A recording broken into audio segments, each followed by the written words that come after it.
Tole ashama jechuun aadaa keenya akkas seenaa dhengadda isiniif himaa ture kutaa lammaffaa isaatis amma qabadhee dhufee jira.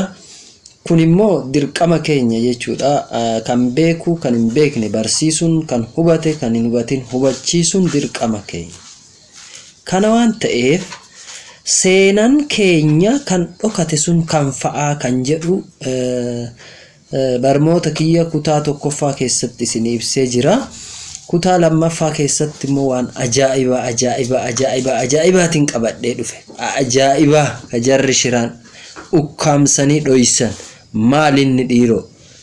Seenaa ajaa'ibaa kan isiniin jedhe luboonni gadaa biifolee bara 1548 hanga bara 1556tti waraana Portugaal kan meeshaa baranee hanga funyaanitti hidhate Atsee Minaas deeggaruudhaaf loltoota 12 lola Dawwaro keessatti guyyoota 12f geggeeffame keessatti guyyoota 12 keessatti loltoota Portugaal kan hanga funyaanitti hidhatan san nama 12 daaraa godhe deebi'ee jechuudha gadaa biifolee. Injifannoon kun kan ajaa'ibaa kan dhaloota kanallee immoo bakka tokkoon gahuudha jechuudha. Hayyee haaromsi gadaa kan madda walaabutitti of haaromse maalii fi kan jedhu immoo yeroo laalle weerara babal'ifannaa lafaa saamicha lafaa kan ammas saamamaa jiru yeroo sanillee ni ture jechuudha. Yeroon kun immoo jaarraa 16ffaa keessa odaa nabeetirraa gara odaa roobatitti yeroo godaanameedha. Inni kun gadaan madda walaabutitti of haaromsee of ijaaree of qindeessee deebi'ee jechuudha.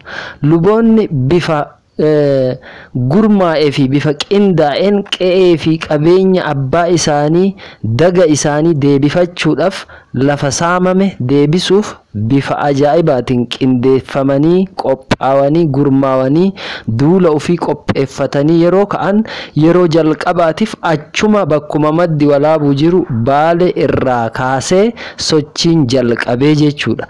Barri isaa bara 15 duwwaa hanga bara 15-8tti lolli geggeeffame jechuudha.